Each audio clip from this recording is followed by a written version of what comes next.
Oiê, Bom dia, e professor. aí, Bom dia. tudo bem? Larissas, Diego, tudo bom? Bom dia.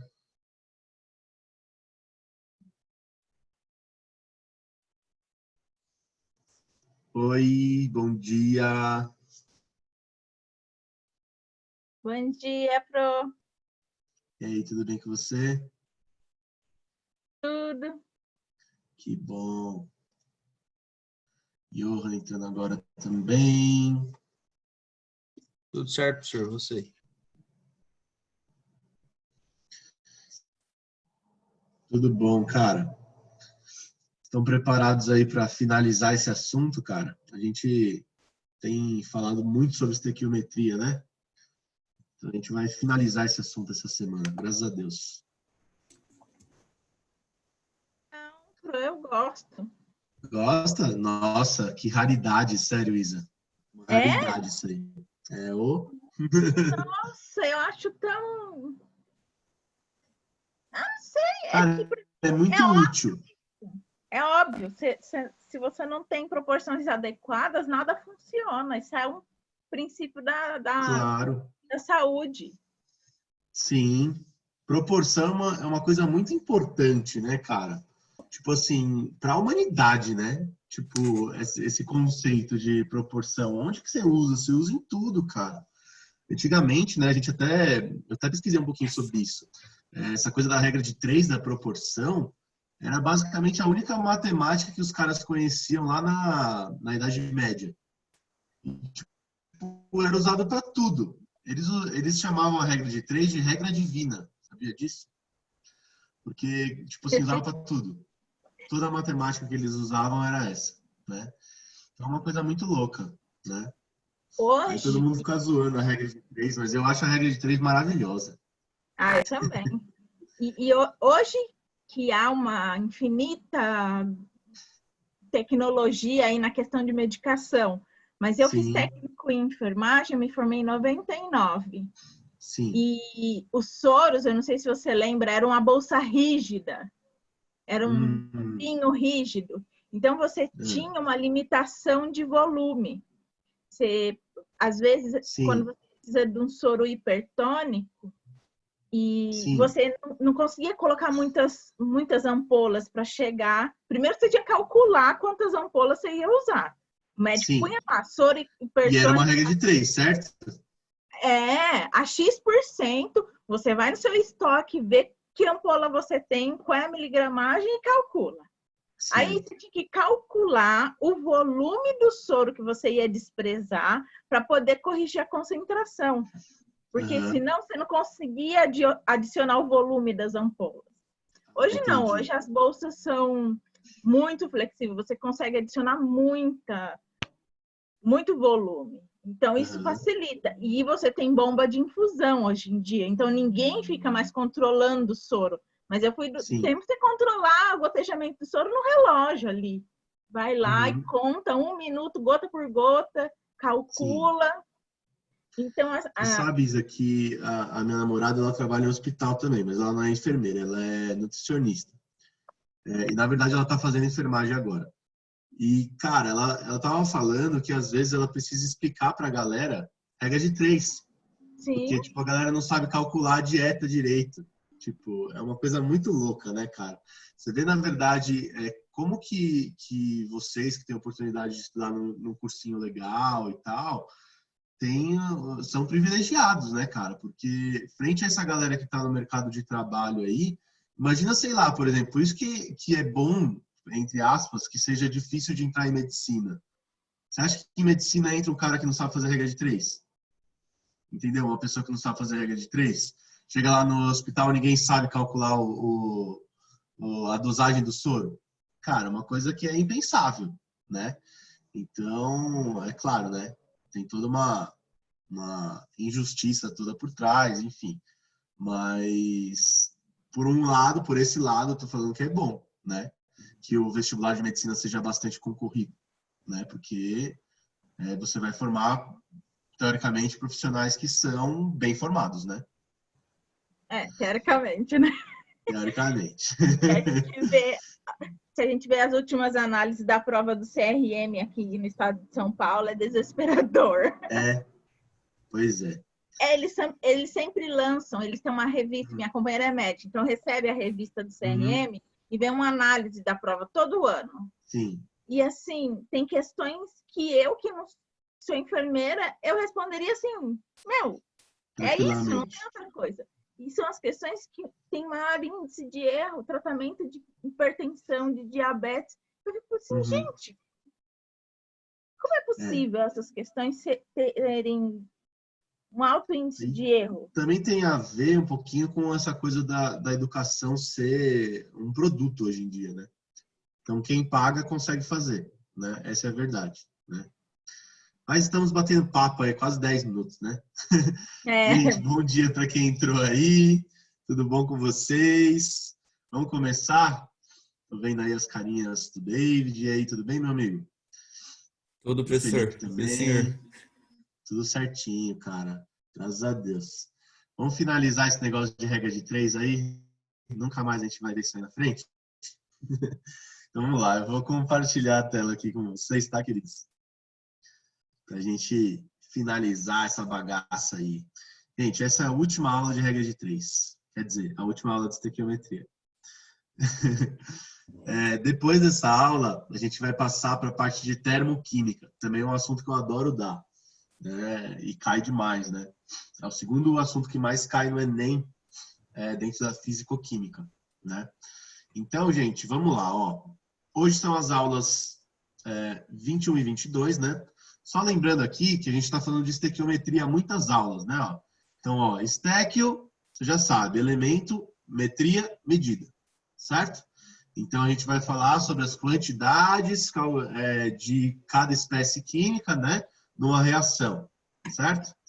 Aí a gente falou primeiro sobre a unidade de mol, né? Então, a gente conversou sobre como que a gente usa essa unidade do mol mesmo?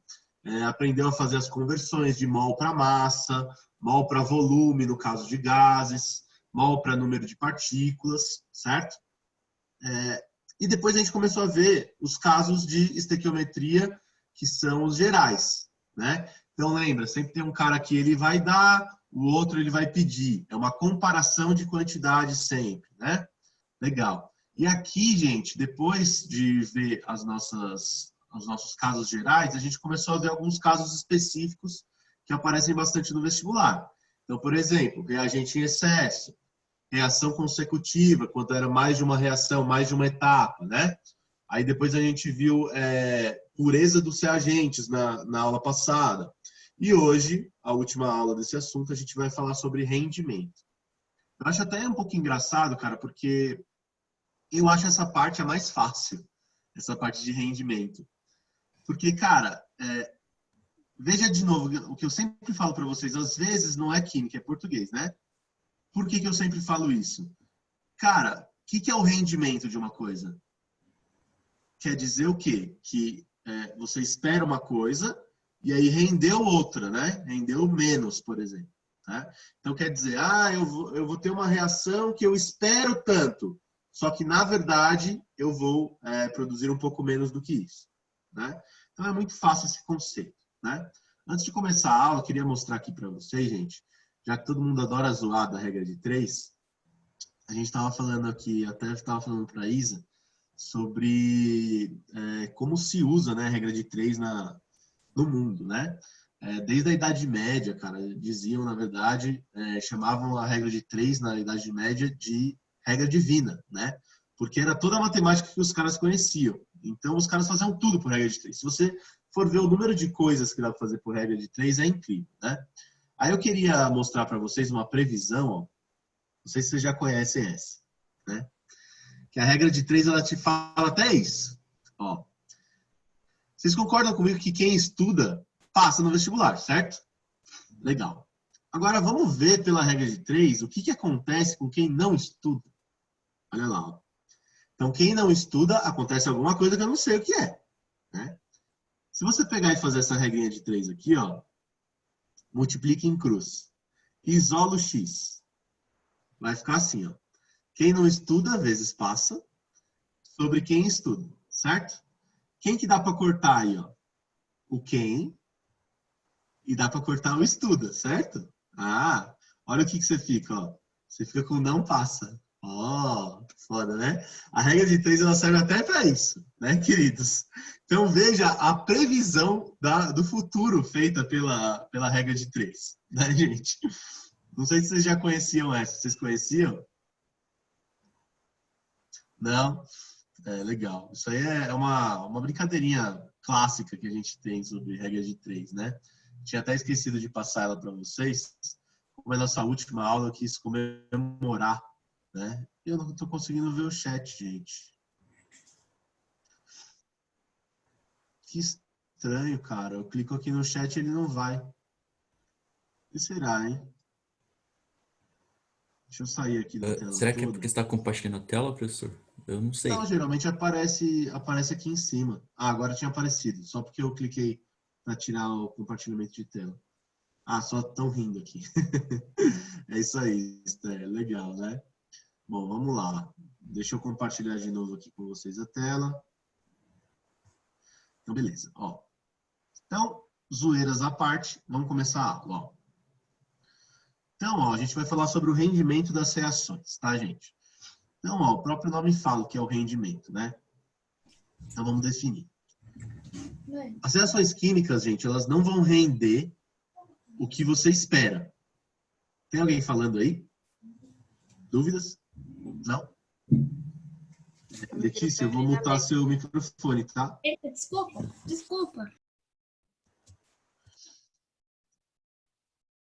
Isso.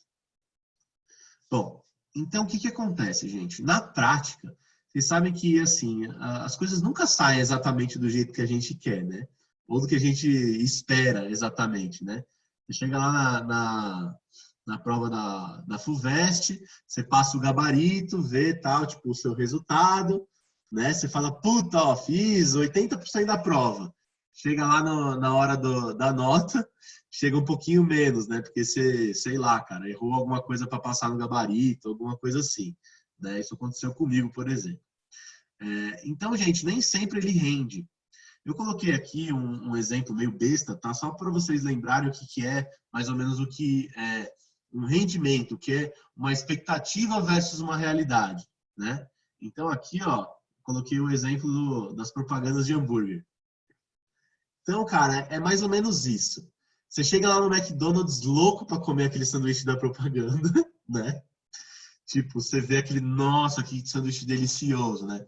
E aí quando você chega lá no McDonald's, cara, tipo assim, não é exatamente aquilo que veio na propaganda. Mas você come de qualquer jeito, não é verdade?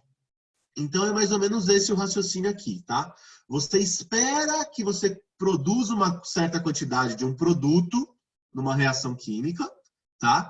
E na verdade, quando você verifica isso na prática, você vê que você não produz tudo aquilo. Você produz um pouco menos. Por que isso acontece? Cara, tem vários motivos para isso acontecer, né?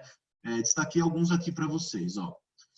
Por exemplo, você está fazendo uma reação lá, pode ser que aconteça uma outra reação química que você não tem controle e que faça um certo consumo daquele reagente que você quer, tudo bem?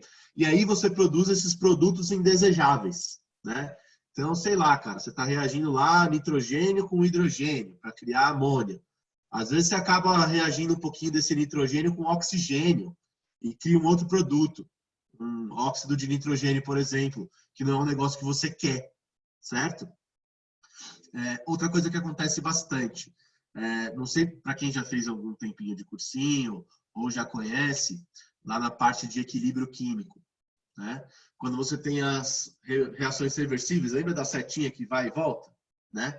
Então, essa própria reação até que eu falei, né, que é a síntese de Haber-Bosch, que é o nitrogênio reagindo com o hidrogênio, dando amônia, quando eles conseguiram fazer essa síntese, eles viram que essa síntese tinha um rendimento de 70% só, né? Então, 70% do produto que eles esperavam no cálculo era realmente produzido, né?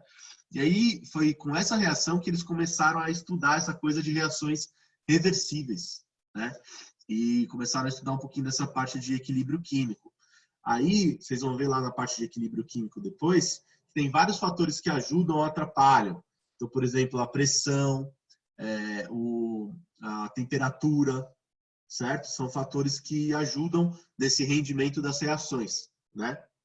Ou atrapalham, dependendo do caso, né? Bom, outra coisa também que a gente tem que considerar, gente, quando a gente está fazendo uma reação à escala industrial, por exemplo, cara, por exemplo, vamos supor que você está usando lá, sei lá, um gás.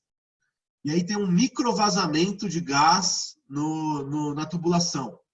Cara, isso é muito mais comum do que vocês imaginam, certo? Imagina, né, uma tubulação de gás gigantesca, né? Claro que você vai ter ali microfissuras e vai perder um pouco daquele gás, né? Então, perda nos equipamentos também é um fator que faz com que você não consiga reagir todo aquele reagente, aquela matéria-prima que você tem, né? E chega na hora você fala, putz, não era para ter isso? Ah, não, tem só isso. Tá, sacou? É isso.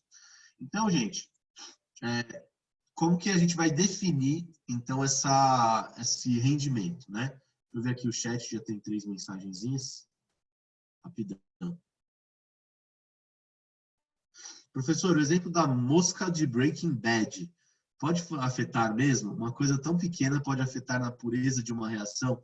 Pode, cara. Eu não lembro exatamente dessa parte da série. Claro que eu vi a série, porque eu sabia que todo mundo ia me perguntar coisas sobre Breaking Bad, né? Mas, na verdade, a história fala que o professor de química, né, o Walter, ele está produzindo, na verdade, uma metanfetamina super pura, né? Que, na verdade, não tem aquela coloração azul da série, né? Ela é transparente mesmo, né? Mas, cara, a pureza, né? Pensa, né? Uma pureza, quanto mais puro aquilo, melhor, né? Então, pode afetar sim, Samuel. Claro que pode. Tudo bem? Quando você vai fazer um processo em escala industrial ou um processo aí no laboratório, quanto mais preciso você for, melhor, né? Beleza. Então, ó, como que a gente vai definir isso daqui, né? A definição parece difícil, mas não é, cara. Ó, é a porcentagem do reagente limitante que reage. Então, pera. Quem era o cara que mandava na quantidade final de produto que era produzido? Era o reagente limitante, certo? Lembra reagente limitante em excesso? O excesso é o que sobra e o limitante é o que a gente consome até o fim. Quando o limitante é consumido até o fim, quer dizer que você parou a reação, certo? Legal, era isso que a gente viu na segunda aula sobre stack, né? E aí o que acontece? Esse reagente limitante, vamos supor que você só reagiu 80% desse reagente limitante. Se você reagiu 80% desse reagente limitante, você vai produzir 80% do produto. Tudo bem? Então, eu vi essa definição na apostila de vocês, eu vi em outros materiais também, mas eu, na verdade, gosto de resumir a coisa assim. Não é a porcentagem do reagente limitante. Eu acho que você pode definir como a porcentagem do produto esperado que você realmente, efetivamente produziu. Tudo bem? Por que tem essa definição de reagente limitante? Porque é o reagente limitante que vai determinar quanto de produto que eu produzi, né? Então, gente, coloquei um infográficozinho aqui, ó, para a gente resumir tudo que a gente falou até agora, ó. Então, ó, na prática, na verdade, também a porcentagem do produto, né, que você reagiu, certo? Breno, fala aí, meu querido. Professor, só uma dúvida que eu fiquei agora, tipo, quando todo produto é consumido, quer dizer, quando todos os reagentes são consumidos, sim, então não tem agente limitante, né? Isso, quando todos os reagentes foram consumidos. Aí você já está na proporção estequiométrica certa, né? Aí não tem limitante. Aí só Isso. tem limitante quando falta o... Quando tem um excesso e um limitante. Aí a gente até viu numa das aulas como é que fazia isso, né? Inclusive tem uma das questões que aborda isso hoje também. Aí a gente lembra. Tá bom, então. Obrigado, professor. Beleza, Breno? Bom, então, ó, o que é o esperado, gente? O que você espera? Qual que é a expectativa aí, que é o hambúrguer bonito da propaganda? É a proporção estequiométrica, que é o que a gente fazia até agora, né? Então, aquilo, na verdade, era o mundo ideal, né, gente? Então, lembra da musiquinha, né? O mundo ideal do Aladdin. Eu sempre lembro disso. Mundo ideal, cara. Quer dizer o quê? Mundo ideal é aquele que acontece sempre que você quer, né? Agora, o que é a realidade? A realidade é aquele ano de vestibular fudido que você tem, aí chega vem um coronavírus de merda pra fuder com a nossa vida, né? Na verdade, o que é a realidade aqui pra gente, gente? Realidade é que você vai produzir uma quantidade menor do que a proporção estequiométrica, que é o seu esperado. Aí você vai ter uma porcentagem de rendimento que eu vou representar por essa letrazinha, esse N meio feinho aí, tá? Geralmente a gente representa assim. Bom, então vamos lá para o próximo slide. Ó. Então, como que a gente vai fazer cálculo de rendimento? Primeira forma, regra de 3. É lógico, né? Ela ia aparecer aqui, né? Então, gente, o que você vai fazer? Ó? O que você espera, né? O que é o mundo ideal para você? O mundo ideal é 100%, certo? O que você vai obter efetivamente é o seu rendimento, é a porcentagem, é aquela parte do 100% que você efetivamente produziu, certo? Então, ó, se você fizer a regrinha de 3 aqui, vocês já estão até acostumados, né, até enjoados de fazer isso daí, o que vocês vão fazer? Ó, você vai ter, isolando isso daqui, dessa forma. Tudo bem? Breno, eu baixei sua mão, tá? Beleza, gente? Então, regrinha de 3 é a forma mais, na verdade, é o que eu gosto de fazer, tá? Mas é uma questão de gosto. Dá para fazer também por fórmula, aí é matemática, não é química, né? Ó, por fórmula de porcentagem. Então, lembrando, né, gente? Para você fazer uma porcentagem de alguma coisa, você multiplica pela porcentagem, né?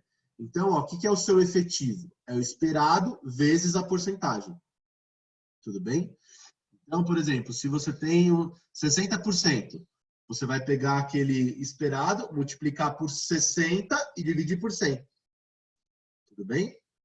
Então, como é que você vai calcular o seu efetivo que você realmente produziu? Você vai pegar aquele esperado e vai fazer a porcentagem dele. Como que você faz na matemática a porcentagem, ao invés de fazer regra de 3? Você pega e multiplica pela porcentagem, né? Que vai ficar, por exemplo, vamos supor que é 50%. Aí vai ser vezes 50 dividido por 100. E é bom dessa forma que você até consegue já meio que dar uma cortada ali no seu rendimento, ali na sua fração, né? Então, por exemplo, se for 50%, você vai ver que é, na verdade, dividir por 2 e por aí vai. É uma maneira mais fácil, mais rápida, na verdade, de fazer, né? Eu meio que misturei nos exercícios aqui. Alguns eu fiz por regra de 3 e outros eu vou fazer pela forma, tá bom? Só para a gente se acostumar com ambas, né? É claro, né, gente? Se você souber as duas, né? Você pode escolher na hora o que está mais conveniente e visualizar o que você vai fazer menos cálculo, certo? Apesar das duas acabar chegando na mesma coisa. Então, vamos resumir aqui, ó. Então, 2 tipos de questão de rendimento podem aparecer, tá? O primeiro deles ele dá o rendimento para você e quer a quantidade de produto. E o segundo é quando ele te dá a quantidade de produto e pede o rendimento. Volta lá na semana passada. Não sei se vocês lembram, mas de propósito eu fiz 2 tipos de questão quando a gente falou de pureza. O primeiro ele dava a porcentagem de pureza e te pedia no final a sua quantidade de produto. E o segundo era o quê? Ele te dava a quantidade de produto e pedia a pureza. Cara, tá vendo que é igual? É repetitivo o negócio. Então, na verdade, você vai fazer 2 caminhos diferentes, né? Então, no primeiro aqui, ó, do lado esquerdo, você tem dado o rendimento. Aí você vai calcular, vai fazer a estequiometria comum do negócio, certo? Ó, então, a gente vai obter a quantidade esperada, né? E aí, depois a gente vai calcular a quantidade efetiva, porque eu já tenho o rendimento, né? Segundo caminho, segundo tipo de questão que aparece muito, muito, muito, é quando ele dá a quantidade efetiva. E aí, o que você faz? Você calcula a estequiometria normalmente e depois ele pede o rendimento. Então, com a quantidade efetiva e a esperada, você consegue calcular o rendimento. Tudo bem? A gente vai fazer exemplo dos dois aqui, tá? Então, vamos lá. Primeiro exercício.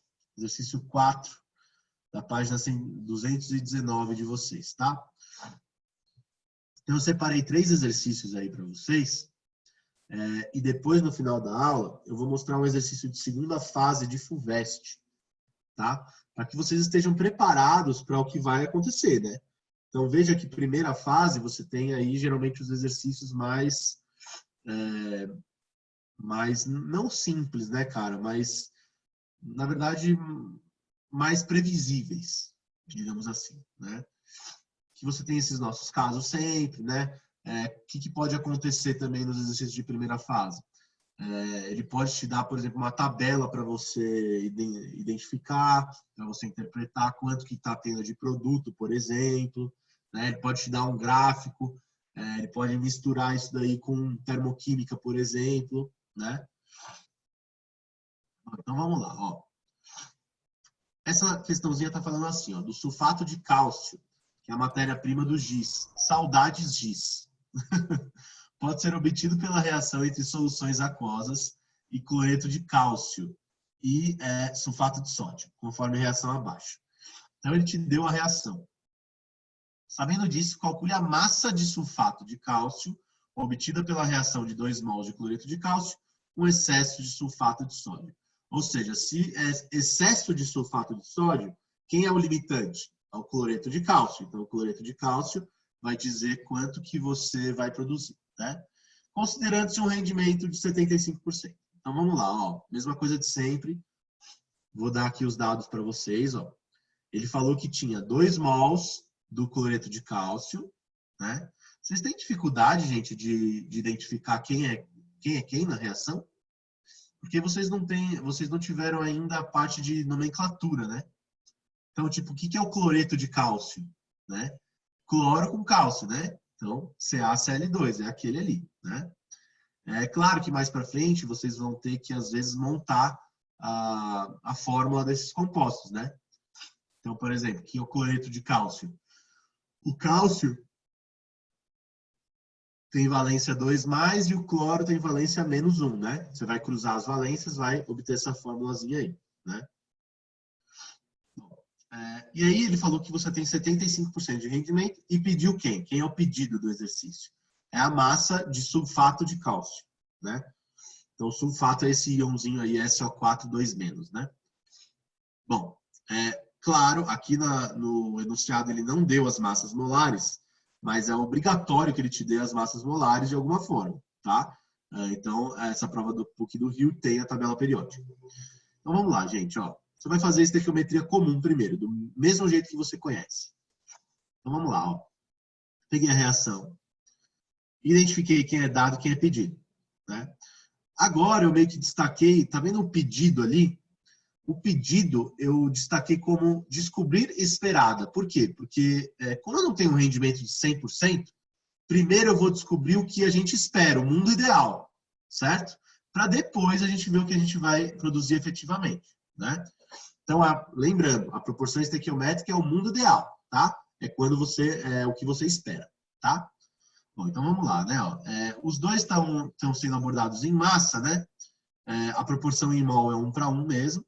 Né? Aliás, o primeiro está sendo abordado em mol, né? Porque ele falou 2 mols de cloreto de cálcio. Então, para o cloreto de cálcio eu não preciso fazer nada, eu posso só deixar o mol ali. Agora, para o sulfato de cálcio, a gente precisa calcular a massa molar dele, né? Aí vocês já estão acostumados, já fizemos 815 mil vezes, é só você somar todas as massas ali dos átomos presentes, né? Então, beleza, você vai ficar com essa proporçãozinha aí. Você acabou de descobrir que a cada 1 mol de cloreto de cálcio, que é o primeiro aí, que é o nosso dado, você produz 136 gramas de sulfato de cálcio. Qual que é a segunda linha da nossa regra de 3? o dado você coloca lá e o que você quer descobrir, você coloca uma incógnita, né? Então, eu coloquei assim, ó. 2 mols é o que ele me deu e aí a massa esperada. Vamos ser rápido, né, gente? Olha aí, ó. Se é de 1 para 2 mols, não é vezes 2? Eu não dobrei a quantidade? Então, ali, ó, 136 gramas eu também vou dobrar. Certo? Ah, professor, posso fazer a multiplicação em X? Pode, mano, mas assim, não precisa, né? Só visualizar, bateu o olho e já fez. Bom, qual que é a massa esperada? É o dobro de 136, que dá 272. Tudo bem? Bom, essa massa esperada é a que eu produzi efetivamente? Não, porque eu tenho um rendimento de 75%. O que eu vou fazer? Vou tacar na regra de 3, ó. Então, o esperado, lembra lá que eu coloquei lá no comecinho da aula? O esperado é 100%. É 100% a totalidade do que você espera produzir, né? E aí, o seu efetivo tem uma porcentagem que é, nesse caso aqui, 75%. Então, a massa efetiva é 75% da massa total, né? Fez aqui essa continha, ó. Você ficou com 272 vezes 75 sobre 100. Viu que a gente chegou na mesma forma que a gente poderia fazer pela fórmula? Não é? Ó, o efetivo é o seu esperado vezes a porcentagem, né? Legal. Então, você ficou com 204 gramas. A sua resposta aqui do exercício é D. Cara, de novo. Tá vendo que até eu chegar ali na parte de rendimento é uma estequiometria simples? Eu costumo dizer, gente, que você tem duas situações que são fáceis, mas que é muito fácil de você esquecer. Primeiro é a pureza e segundo é o rendimento, né? A pureza, cara, não sei se vocês perceberam nas contas na aula passada, eu sempre começo fazendo a pureza.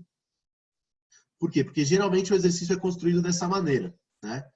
Para ficar mais fácil as contas, né? Ah, poderia fazer o cálculo no final? Poderia, mas não fica tão certo assim, digamos assim, na teoria, né? Você chega no mesmo resultado, mas na teoria não é muito legal. Então, o que acontece? Ó, queria que vocês percebessem isso. A pureza, eu já começo tirando ela da minha frente. Então, eu tenho 12 toneladas de minério, 75% puro. Já faz isso na primeira coisa que você vai fazer. Tudo bem? Agora, o rendimento é a última. E aí, eu vou falar para vocês. Eu sei que vocês vão esquecer de fazer o rendimento no final. Tô ligado. E olha só uma coisinha, que o vestibular ele é cuzão, cara. Dá uma olhadinha nas respostas ali, ó. Vê a alternativa C. Tá vendo que tem 272? Que é a massa esperada na estequiometria? Mano, eu aposto com você. Quanto você quiser, cara. Que se tiver um exercício com rendimento, vai ter uma resposta que vai te levar a esse erro de esquecer de calcular o rendimento. Eu tenho certeza absoluta que isso vai acontecer, cara. Tudo bem? Então veja como o vestibular, ele às vezes é previsível, cara. Ele sempre vai induzir você a um certo tipo de erro, né? Então as alternativas geralmente elas mostram o quê? Esqueci de fazer o rendimento, marquei essa. Esqueci de multiplicar, era 2 mols ao invés de 1, esqueci de multiplicar. Tem uma resposta lá para isso, para quem fez essa merda. Entendeu? Então, gente, fica muito esperto. Tá bom? Beleza. Então, gente, é isso, tá? Para essa questãozinha. Agora, eu queria fazer a questão que é o segundo caso. Que é quando, na verdade, ele pede o rendimento. Vocês vão ver que é muito parecido. Olha só. Então, é a questão 1. Tá vendo ali nas respostas, ó? Ele pede uma porcentagem, então ele está pedindo o rendimento, nesse caso, né? Bom, primeira coisa, né? Você já tira uma alternativa aí que é a B, né? Como que um negócio vai render 110%, né? Só os coaches, né, que falam isso, né? Você vai render 110%, mas isso é impossível, né? É uma figura de linguagem, nem sei qual figura de linguagem que exagera as coisas, né? Bom, então ele está falando do seu óxido nitroso, né? é usado como anestésico em partos. A sua obtenção é dada pela reação apresentada na equação química abaixo. Então, quem é o óxido nitroso aí, gente? É esse N2O, né? Beleza? Ele é um produto, e tem um produto que é água, e o outro é o óxido nitroso, né? Bom, ele está falando que foram usados 6 gramas de nitrato de amônio. Quem é o nitrato de amônio? É o único reagente ali, né?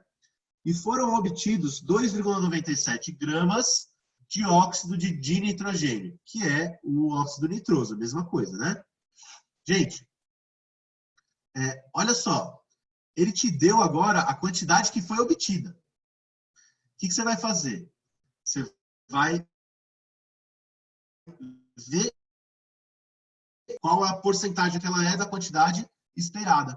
Tudo bem? Então vamos lá, ó. Quais são os dados? Os dados são esses aqui, ó.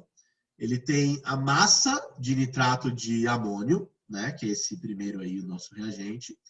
Aí ele deu a massa desse N2O aí, que é a massa efetiva. E ele pediu o seu rendimento. Dei as massas molares aí para vocês. E vamos lá, ó. Então começa fazendo a estequiometria no mundo ideal. Tudo bem? Vocês vão lembrar na hora da prova, né? Do mundo ideal. Né? Então, gente, ó, o que você vai fazer? Mesma coisa que você sempre faz. Vê quem você está comparando. O dado ali, ó, são as 6 gramas de nitrato de amônio. E o que eu quero descobrir? Eu quero descobrir o esperado de óxido nitroso. Então, vamos lá. A proporção é de 1 mol para 1 mesmo, já estava balanceada a reação. Então, você vai construir aqui, ó. Os dois estão em massa, né? Então, o primeiro ali está em 6 gramas e o outro está 2,97 gramas, né? Antes de colocar esses dados, você vai fazer a proporção estequiométrica. Como que eu passo de mol para massa? Pela massa molar. Já calculei aqui, ó, gente, não vou nem ficar fazendo a soma, tá? Porque eu sei que vocês já fizeram isso muitas vezes, tá? Então, a massa molar do nitrato de amônio, 80, e do óxido nitroso, 44, tá? Queria compartilhar isso com vocês, cara. Sabe quando você vai fazer as contas rápido? Quando eu fui fazer essa questão, não sei por que eu somei, ao invés de N2O, eu somei NO2, como se fosse NO2. Sabe quando você vai fazer rápido? E aí, eu somei a massa molar errada, cara. Isso acontece? Acontece. Então, faz com muito, muito, muito cuidado, tá? Quando chegou lá no final do exercício, eu não tinha entendido nada porque que eu não tinha errado. E aí eu fui voltar e ver, putz, aqui é N2O, não é NO2, como eu tinha feito, né? Dá uma diferencinha no final. Então aqui, o que você descobriu? Gente, ó, pelas massas molares. A cada 80 gramas, você produz 44. Bom, se eu tenho 6, a minha massa da proporção estequiométrica, que eu chamei de esperado, é quanto, né? Então, beleza, ó. Deu 3,3 gramas isso aí. A conta não estava muito legal aí, tá? Não dava para cortar muita coisa, estava meio zoadinho. Mas, força na peruca, né? Bom, então essa é a esperada. Se eu tenho a esperada e a efetiva, dá para saber a porcentagem de rendimento? Dá, ó. Então, vamos lá. O rendimento é o quê? Então, o esperado é 100%. E o efetivo é o seu rendimento. Ó, então, o que mudou aqui? Na questão anterior, eu tinha dado o rendimento, dado a porcentagem e perguntei a massa. Aqui eu só troquei. Tudo bem? Então, o processo é o mesmo. A única coisa que muda no final é a incógnita. Tudo bem? Então, você vai ficar com isso aqui, ó. 2,97 vezes 100 dividido por 3,3. Isso deu um rendimento final de 90%. Tudo bem? Acertaram aí? Quem já estava fazendo? Acertaram, gente? Que bom. Bom, vocês estão achando fácil essa parte de rendimento, gente? É só você pegar no final e fazer a porcentagem. Eu não acho nem realmente que, tipo assim, precisava de uma aula só disso, sabe? Por exemplo, eu colocaria uma aula junto de pureza e de rendimento. Eu acho que uma aula só já era até suficiente, né? Mas é bom a gente treinar. No final da aula eu vou fazer uma questão mais complexa para que a gente consiga ter uma noção de realidade para a segunda fase, tá? Beleza até agora, gente? Deixa eu tomar um gole d'água aqui que eu já estou falando demais, né? É isso. Bom, gente, essas questões, né, gente? Ó, tá vendo que eu separei aqui questões que, eu tinha 2 passinhos. Então, ó, você tem a estequiometria comum e o rendimento. Na aula passada, você tinha primeiro a pureza, aí depois você tinha a estequiometria comum, né? Na aula retrasada, você tinha ou uma questão que tinha reações consecutivas, ou uma questão que abordava reagente em excesso, né? Na prática, vocês acham que vai ser só fazer 2 regrinhas de 3? Não. O que os caras vão fazer? Então, ó, vamos ter uma noção de realidade de prova aqui, tá? Na verdade, o que o cara vai fazer? Ao invés de ter só rendimento, ele vai ter pureza e rendimento. Então, você vai ter que abordar os 2. Ou ele vai dar reações consecutivas e pureza junto. Entendeu? Ele vai misturar esses casos. Então, é isso que vai acontecer nessa questão de número 6 que eu coloquei aqui para vocês. Ó. Bom, então o resultado aqui 90, né? Era D. Olha essa questão, gente. Aí, ó, quero que vocês olhem o índice da questão. Da onde é? É da Unesp, certo? Ou seja, é um vestibular de alto rendimento. Então, ó, onde que isso vai acontecer? Unesp, FUVEST, Unicamp, Enem. Tudo bem? Essas 4 provas, que imagino que seja o objetivo da maioria de vocês, são provas que vão pedir para você fazer um número maior de processos. Tudo bem? Então, veja que é muito importante que vocês tenham organização nesse momento, né? Que vocês consigam pensar os passos, passo a passo, né? Então, aqui, gente, vai ser uma questão que ela vai ter, além de reagente em excesso, ela vai ter rendimento. Então, vem comigo, ó. Tá falando assim, ó. A aspirina, que é o ácido acetil salicílico, pode ser preparada pela reação do ácido salicílico com o anidrido acético, segundo a reação representada pela equação. Pausa. Outra dificuldade do exercício que ele tenta, na verdade, te embananar a cabeça. Ácido salicílico e ácido acetil salicílico são coisas diferentes. Tudo bem?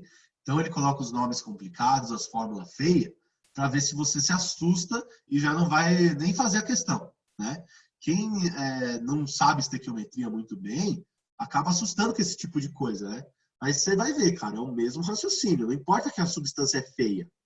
Tudo bem? Legal. Então, quem é o ácido acetil salicílico? É a aspirina. Então, ele colocou ali embaixo na reação para você identificar quem é cada um. Então, o ácido salicílico é o primeiro, depois vem o anidrido acético reagindo, criando aspirina e água, né? Bom, aí ele falou assim, ó, considerando a reação entre 138 gramas de ácido salicílico e 25,5 de anidrido acético, ocorre com um rendimento de 60%. Pausa aí. Ele te deu as quantidades dos 2 reagentes. Lembra? Quando ele dá duas quantidades dadas de reagentes, o que você desconfia? Que pode ter um em excesso. Quando eu vejo 2 quantidades dadas, eu já fico assim, ó. Tem alguma coisa estranha aí. Então, ó, se organizando, né? Ele deu 2 dados para vocês. Ele deu as massas dos 2 reagentes, 138 e 25,5. Deu o rendimento e ele quer a massa de aspirina. Beleza? As massas molares eu escrevi de novo, mas ele está bem denunciado ali, né? Inclusive, ele foi bonzinho pra caralho, né? Dessa vez. Ele não deu as massas molares dos elementos. Ele deu já das substâncias. Então, você não precisa nem fazer aquela sominha besta, né? Vamos lá. Qual que é o primeiro passo, então? A gente vai fazer o reagente em excesso primeiro. Então, lembra como é que faz o reagente em excesso? Você vai pegar os 2 e vai testar, né? Então, vamos lá, ó. Você tem aí a reação e você vai comparar os dois dados, que são os dados dos reagentes. Beleza. Bom, primeiro, proporção estequiométrica. Então, aí, ó, como são 2 mols do primeiro, então é 2 vezes a massa molar. E 1 mol do segundo, então é 1 vez a massa molar dele. Aonde está essa massa molar? No enunciado. Bom, beleza. Qual que é a segunda linha? Você vai fazer um teste agora, né? Veja que eu tenho dadas as quantidades dos dois. Você vai escolher um só. Tudo bem? Veja que nessa hora é uma hora legal de você ser malandro, né? Que é o seguinte, tenta ver onde você vai fazer menos conta. No caso aqui, estava fácil para fazer a conta dos dois, né? Mas olha só, ó, eu escolhi o primeiro. Ah, posso escolher o segundo? Pode, não tem problema nenhum. Na hora de interpretar vai ser diferente, só isso. Então eu testei ali, ó. Eu coloquei os 138 gramas, que é o dado do primeiro, e vi quanto que eu preciso para reagir com esses 138 gramas. Tudo bem? Veja aí, queridos, que também tá fácil de você visualizar aí, né? Porque ali está escrito 2 vezes 38 em cima e 138 embaixo, né? Ou seja, de cima para baixo é a metade de novo, né? Beleza? Então, de 52, aliás, de 102, eu vou para a metade de 102, que é 51. Tudo bem? Veja como na prática acaba sendo fácil e rápido de você fazer os cálculos, né? Bom, o que eu vou interpretar agora? Eu vou interpretar se essa massa é maior do que a que eu tenho ou se é menor. Ó, a massa que eu tenho, ali que está nos dados, lá em cima, ela é menor do que essa que eu preciso, certo? O que isso quer dizer? Quer dizer que eu preciso de mais do que eu tenho. Então, se eu preciso de mais do que eu tenho, se a quantidade que eu tenho é menor do que essa daí, o que acontece? Esse nosso anidrido acético, ele é o limitante. Certo? Se for ao inverso, se eu tiver uma quantidade menor, aliás, desculpa, se eu tiver uma quantidade maior, aliás, desculpa, tô falando merda.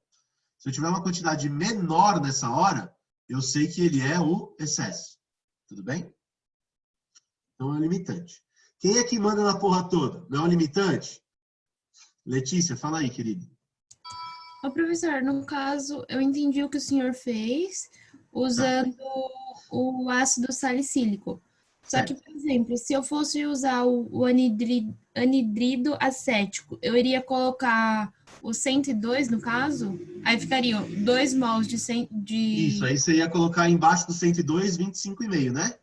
Ah, tá, 25, tá, entendi. Você ia colocar embaixo do 102, 25,5, que é o dado. E aí você ia obter lá, na verdade, ia obter uma quantidade menor, né?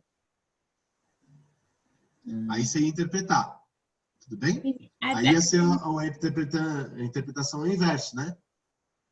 Mas nas duas você ia chegar nesse cara sendo limitante, certo? Tá, é que eu confundi porque a quantidade, a massa é igual à massa molar do ácido salicílico. O que é bom porque, na verdade, você faz menos conta, né? Entendi. Mas, na verdade, a massa realmente coincide dessa forma numericamente para você poder fazer o quê? Cortar, certo? Entendi, obrigada. De nada. Bom, então, como que eu descubro a quantidade de aspirina agora? Para descobrir a quantidade de aspirina, eu preciso comparar com o reagente limitante ou com excesso? Com limitante, certo? Então, ó, o limitante vai me dar o esperado. Tudo bem? Então, vamos lá. Ó, comparei o seu anidrido acético com a aspirina agora. Então, primeira coisa, proporção estequiométrica, né? Ali é 1 mol, então 102 gramas. Ali no outro é 2 mols, então 2 vezes a massa molar, que é 180. Beleza? Bom, se eu tenho o limitante, então eu vou usar a quantidade do limitante, que é 25,5, que é a dada, né? E aí eu vou achar essa massa aí de aspirina esperada. Bom, beleza. Fazendo essa conta aqui, não sei se vocês perceberam também essa conta aqui, é fácil também, né? Porque, ó, de 102 para 25,5 é um quarto, né? Conseguiram perceber isso? Era um pouquinho mais difícil de ver, né? Então, se você dividir por 4, 102, você vai ter 25,5. Bom, então divide esse 360, né, que tem do outro lado, 2 vezes 180, por 4, vai dar 90. Tranks. De boa mesmo? Beleza. Bom, agora eu tenho a massa esperada. Qual que é o último passo do exercício? Lembra que a gente sempre deixa para o final? Rendimento. Agora eu sou rebelde agora.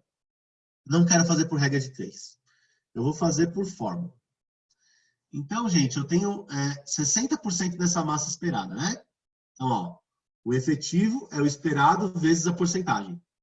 Certo? Então, ó, o que é essa massa efetiva? 90 vezes 60%. Tudo bem? Vê que aí é um festival de corte, né? Dá para você cortar os zeros aí, a porra toda, né? Dá para você cortar os 2 zeros do 100 com os 2 zeros que tem em cima, né? Fica 9 vezes 6, que vai dar 54. Tudo bem? Resposta ali é a D. Dá uma olhada nas respostas ali, se tem 90 ou não tem. Para ver se você esqueceu de fazer o rendimento. Tenho certeza também que nas respostas tem uma resposta que te induz a fazer como se fosse o limitante o outro composto. Então, se você errar em qualquer um dos processos, você errou a questão. Então, você vai precisar se organizar, tá? Vai precisar de muita concentração. Tá vendo aí que são 3 passos, né? E eu já vi questãozinha na FUVEST com 5, 6 passos. Então, gente, é complicado, cara. Em primeira fase isso aí, tá? Já vi questão na FUVEST com 5, 6 passos. No Enem do ano passado também caiu uma questão com titulação, né? Que eu demorei 10 minutos para fazer. Fala, David. Professor, desculpe, é que eu acabei perdendo a aula de excesso, aí eu fiquei com um pouquinho de dificuldade nessa parte de limitante e excesso. Você poderia dar uma explicadinha rapidinho? Tá, vou voltar lá, tá?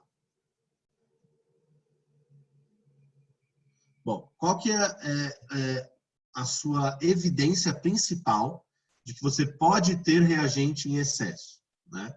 Então, veja que ele te deu 2 quantidades, certo? Para que você faça a estequiometria, basta que ele te dê uma, né? Então, já é esquisito. Bom, o que você faz? Você vai descobrir quem é que está sobrando no rolê. O que é o excesso? É quem sobra. Quem que é o limitante? É o que você consome ele completamente. Então, pensa, né? Ó, se eu preciso, sei lá, de 100 gramas de um e 50 gramas do outro.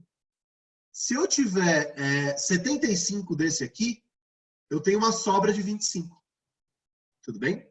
Como que você vai perceber isso, né? Tem um monte de material por aí que fala para você fazer, faz o teste da razão. Cara, eu não gosto desse negócio de teste da razão, se você achar isso aí em qualquer lugar. Eu gosto de fazer assim, ó, testa. Então, pega a proporção estequiométrica dos dois. São os 2 reagentes no caso. Escolhe uma das quantidades que ele te deu no enunciado para colocar lá. No caso, eu escolhi a 138. Tudo bem? Que é do primeiro. Bom, e aí o que eu vou obter ali no X? A quantidade necessária para reagir com 138, que deu 151. Beleza? Bom, o que você vai interpretar agora? Para reagir todos esses 138 gramas, eu preciso de 51 gramas do outro. Eu tenho 51 gramas do outro? Não, eu tenho menos. Então, se eu tenho menos do que eu preciso, quer dizer que quando esse reagente que eu tenho menos acabar, vai parar a reação. Tudo bem? Qual que é a conclusão? A conclusão é que esse anidrido acético é o limitante. Tudo bem? Ou seja, quando ele acaba, para a reação. Então, a estequiometria para descobrir a quantidade de produto, você vai fazer com ele. Tranquilo, David? Putz, entendi. Obrigado, professor. De nada, Então, cara. o ácido salicílico seria o excesso, no caso. Exato. Ah, O tá, ácido justo. salicílico é o excesso. Justo. Bom? Obrigado, professor. De nada, velhinho. É bom a gente lembrar porque muita gente pode ter dificuldade também. Bom, aí a gente já fez o que a gente tinha que fazer, né? Ó, descobrimos o esperado pelo limitante, né? E aí, com a massa esperada, eu tenho com o rendimento o que eu efetivamente produzi. Tá bom? Beleza? Deixa eu ver quanto tempo a gente tem ainda. Tem ainda 20 minutos. Queria mostrar, então, para vocês agora, gente, uma questão de nível mais difícil, tá? É uma questão de FUVEST segunda fase, né? Cara, eu não sei vocês, mas quando eu era vestibulando, eu tinha um medo da segunda fase. Eu falava assim, puta, cara, vai ser um negócio do outro mundo, né? Sendo assim, prova dissertativa. Prova dissertativa tem sempre aquela parte que você precisa, na verdade, acabar treinando um pouco, né? Que é a organização, né? Então, por isso que eu gosto de deixar bem claro, né? Todos os passinhos bonitinhos, né? Para esse tipo de exercício com cálculo. Porque se você começa a fazer, tipo, um cálculo aqui, e depois você coloca o outro aqui, e aí mistura tudo, cara, na hora de você fazer questão dissertativa, pode ser que o examinador não entenda seu raciocínio, por exemplo. E aí você acaba perdendo ponto, mesmo que esteja certo, né? Então, gente, é uma coisa que vocês precisam bastante treinar, né? Que eu aprendi muito na marra isso. Tipo, cara, eu preciso me organizar, né? Não deixem para o final do ano, porque muita gente faz isso, né? Falar, questão dissertativa, vou treinar só depois da primeira fase. Não, cara. Já vai fazendo as questões dissertativas agora, tá bom? Então, eu tenho um bom exemplo aqui pra gente. Ó, é uma questão de segunda fase da FUVEST de 2017, tá? Então, ela é bem recente, né? Só um comentário, tá? Eu adaptei ela, eu cortei ela, porque ela tem item B também, tá? Então, o que a gente está falando aqui seria para você ganhar meia questão, né? Tudo bem? Tipo, só o item A, né? Veja que a FUVEST ela não vai te dar, tipo, vou te dar uma questão inteira porque você sabe, sei lá, ligação iônica. Mano, para ela te dar uma questão inteira, você tem que saber estequiometria, ligação iônica e força intermolecular, sei lá. Vários conteúdos numa só, né? Então, no caso aqui, o primeiro item, ele era sobre estequiometria, e o segundo item que eu cortei aí, o item B, ele era sobre uma parte de química ambiental, ele falava sobre meio ambiente e tal.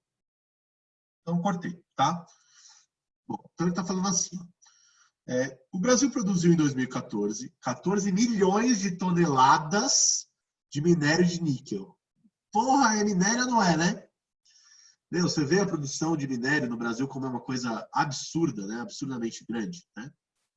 Bom, então, a gente produziu nesse ano de 2014 essas 14 milhões de toneladas. Bom, então, apenas uma parte desse minério é processada para a obtenção do níquel puro. Então, esse tanto de minério, ele não é todo destinado à produção de níquel puro, né? Ele é destinado para outras coisas. Bom, aí ele fala assim, ó, uma das etapas do processo de obtenção consiste no aquecimento em presença de ar do sulfeto de níquel contido no minério, formando óxido de níquel e dióxido de enxofre. Essa frase acabou de te falar a primeira etapa. Então, ó, lendo a frase de novo, você consegue montar a equação. Tudo bem? A reação. Bom, aí ele está falando assim, ó, o óxido de níquel é, então, aquecido com carvão em um forno, obtendo-se níquel metálico. Opa, é outra reação? Então quer dizer que tem duas etapas. Tudo bem? Olha aí, tem duas etapas.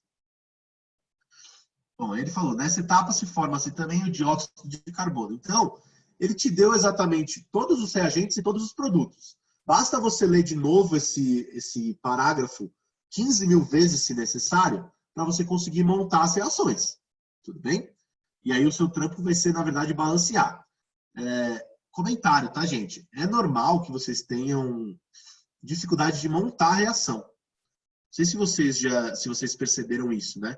Tem algumas questões que já dão a reação. Essa você, ó, agradece ao Senhor, né? Não importa qual seja a sua fé, né? E as que não dá a reação, geralmente ele te dá alguma condição para entender qual reação que é, né? Ou essa daí, que ele deu, tipo, exatamente quais eram os reagentes e produtos, é só montar e balancear. Ou ele vai te dar uma reação que você precisa saber. Então, por exemplo, uma reação de neutralização ácido-base. Acontece muito. E você vai aprender lá quando você está falando sobre bases e ácidos, né? Uma reação de dupla troca. Você vai aprender lá na Química 2, né? O que é uma reação de dupla troca? Uma reação de adição, de substituição. Geralmente aparece também dentro da química orgânica, isso daí, né? Então, uma substituição em um anel aromático, lá na orgânica, por exemplo, né? Isso você tem que saber montar. Bom, aí, o item A falou assim, ó, considere que apenas 30% de todo o minério produzido em 2014 foi destinado ao processo de obtenção de níquel. Então, daquelas 14 milhões de toneladas, eu pego tudo? Não, eu pego só 30%. E nesse processo, a massa de níquel pura obtida correspondeu a 1,4% da massa de minério. Então, ele te deu a quantidade de níquel. Tudo bem? Calcule a massa mínima de carvão necessária para a obtenção dessa quantidade de níquel puro. Então, vamos lá. Ó.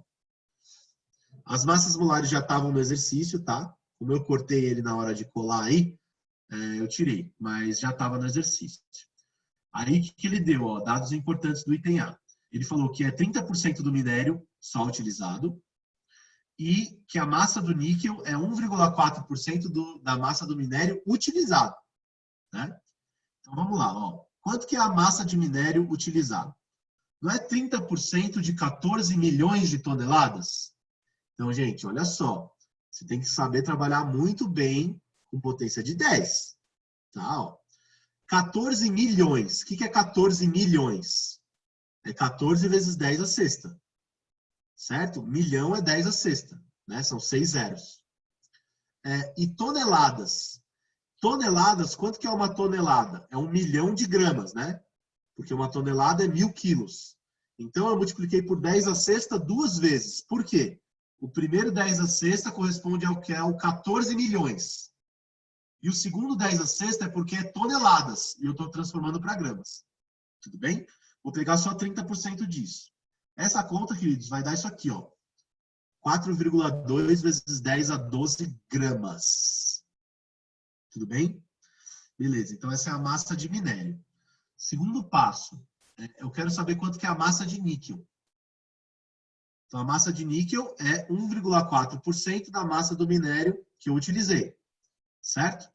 Fazendo essa continha, ó, você vai ficar com 1,4 vezes esse porcento, né, de 4,2 vezes 10 a 12. Isso dá 5,88 vezes 10 a décima. Cara, se você não sabe trabalhar muito bem com potência de 10, você volta lá nos plantões de matemática, tá? Porque, cara, veja como é necessário, né? Professor, qual que era a dificuldade aqui? Pô, você tinha que fazer uma conversão, por exemplo, de tonelada para grama.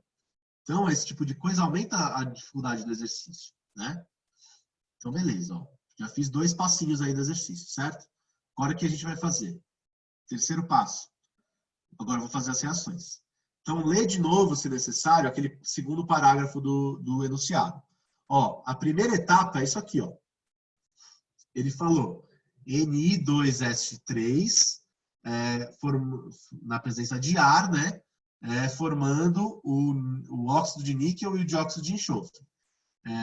Cara, para você formar uma coisa que tem oxigênio e enxofre, qual que é o elemento do ar que você precisa reagir?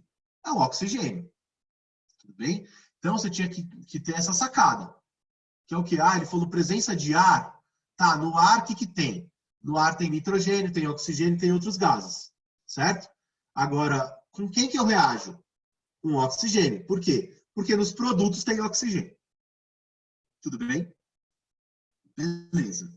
Bom, balanceando essa equaçãozinha aí, ó, eu já dei ela balanceada para você, tá? Mas você ia precisar fazer o balanceamento, né? Beleza? Então aí, ó, ficou 1 para 4, para 2 para 3. Beleza? Legal. O que é a etapa 2? Ele também te descreveu. Ele falou que o óxido de níquel depois é aquecido com carvão. Carvão é carbono, certo? Então você vai reagir esse óxido de níquel com carbono, obtendo o níquel metálico e o dióxido de carbono. Tá aí, ó, a reação. Balanceei depois, né? Beleza? Legal. Tem 2 etapas que você faz. Cara, coragem e soma, né? Vamos somar? Então, ó, veja que é outro processo para você fazer. Tem alguém que está igual aí do lado direito e do lado esquerdo? Dá para cortar? Tem, esse cara aqui, ó. Beleza? Nesse caso, eu não precisei fazer nenhum ajuste, né? Lembra que às vezes a gente vai ter que multiplicar as equações? Então, se não tiver o mesmo coeficiente estequiométrico, você multiplica uma das equações para você conseguir cortar, né? Legal. Bom, obtive isso aí. Só somei.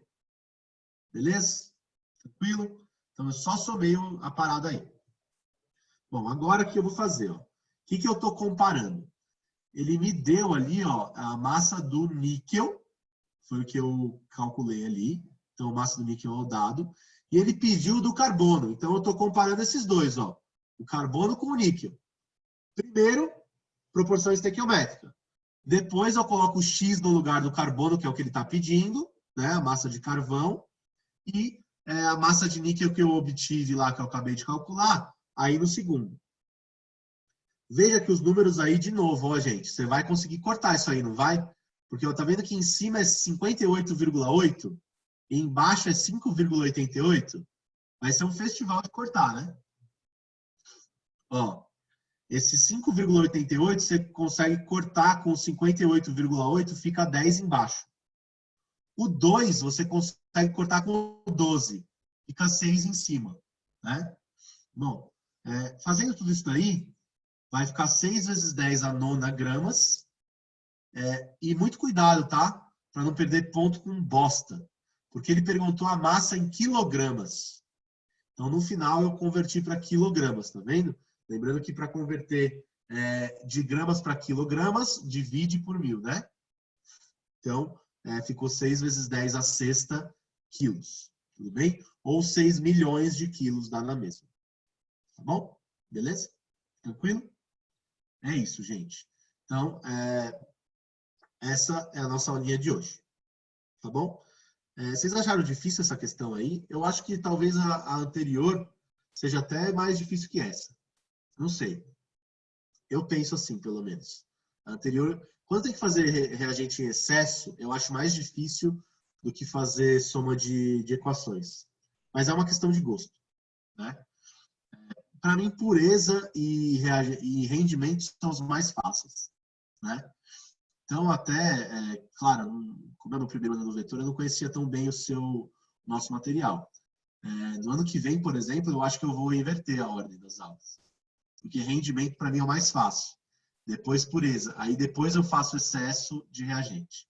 A Nath levantou a mão aí, não foi? Isso. Oi, Ricardo, tudo bem? Querida, e aí? Tudo bom? Tudo. Se eu não colocasse o oxigênio, eu perderia ponto? Porque quando eu li na presença de ar, eu não passou na minha cabeça colocar o oxigênio como reagente. É que se você não colocasse o oxigênio, você não ia conseguir balancear a equação, certo, né? Mas, ó, se você for ver, na verdade, você não ia conseguir balancear. Eu nem tinha visto que você tinha balanceado. Entendi. Ô, Nath, isso é uma coisa que eu até queria comentar, tá?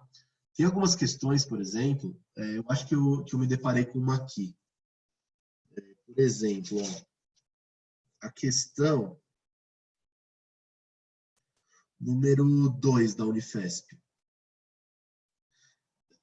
A reação é super difícil de você fazer, né? Só que se você for ver, na verdade, você precisa só comparar o seu cloreto de sódio com o seu bicarbonato de sódio. E aí, sem montar a reação, você já consegue descobrir que é 1 para 1 a proporção. Então, às vezes, foi até legal você comentar sobre isso, Nath. Às vezes, tipo, a reação é super complicada, mas você não precisa montar ela inteira. Entendeu? Não é o caso aqui. Por quê? Porque é uma questão de segunda fase. Agora, a questão que é a questão optativa, né, de primeira fase, de xizinho, né, como vocês dizem, às vezes você não precisa montar a reação inteira. Tudo bem? Você já consegue identificar ali, por exemplo, eu estou comparando uma coisa que tem sódio com outra coisa que tem sódio. Aí você já sabe que é 1 para 1. Tudo bem? Entendi. Então, Tá essa bom, obrigada. é uma dica que fica até para a questão número 2 para vocês, porque a reação é horrível. Só que, às vezes, você não precisa montar a reação inteira. Tá? Agora, questão de segunda fase, precisa? Precisa. Precisa montar a reação inteira. Tá, Nath? Se você, por exemplo, até chegasse no resultado de alguma forma, sem colocar o oxigênio ali, você ia perder ponto. Entendeu? Por isso que na segunda fase o negócio é mais pesado, né? Porque você precisa ter uma...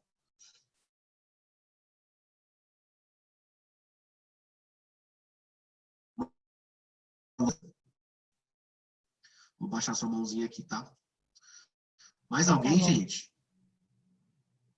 Tá cortando? Oi, oi. Professor, Voltei?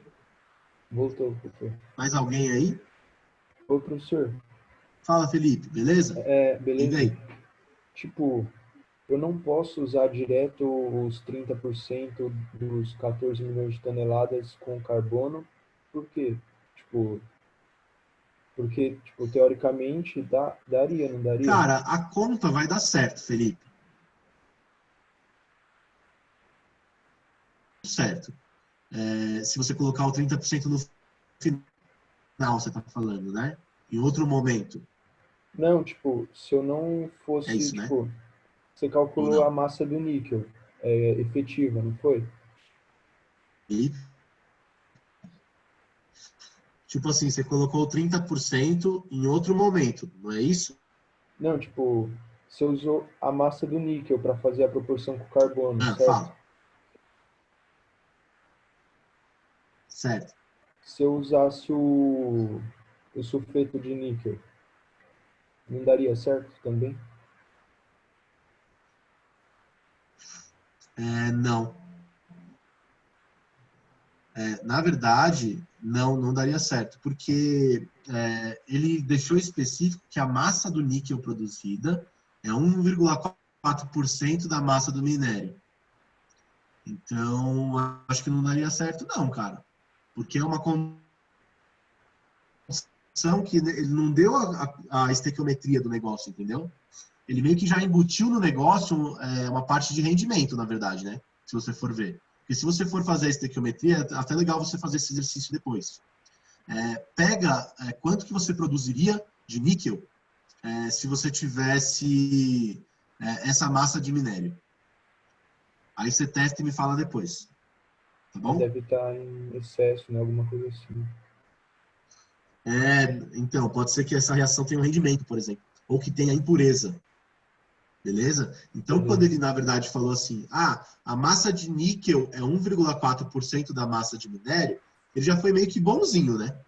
Ele meio que pulou uma etapa, tipo, de você descobrir se tinha rendimento, por exemplo, ou fazer uma outra estequiometria entre esses dois. Beleza. Beleza, obrigado, professor. Nada, meu velho. Então é isso, gente. A aula de hoje é essa. Eu tenho aqui o último slide com os gabaritos, tá? Já tinha feito todos os exercícios. E os exercícios de tarefa eu passo para vocês agora em seguida, tá? Já deixei aí os já feitos com observação no final. Essa observação é mais para mim do que para vocês, tá? Porque eu tenho que escolher dos que vocês não fizeram ainda, teoricamente, né? Vou estudar também a possibilidade, gente, se tiver aí menos de 10 exercícios para vocês fazerem, menos de 10, 15, de colocar alguns extras no próprio slide, tá? Igual eu fiz algumas semanas atrás aí. Bom? No mais, vocês sobreviveram a estequiometria.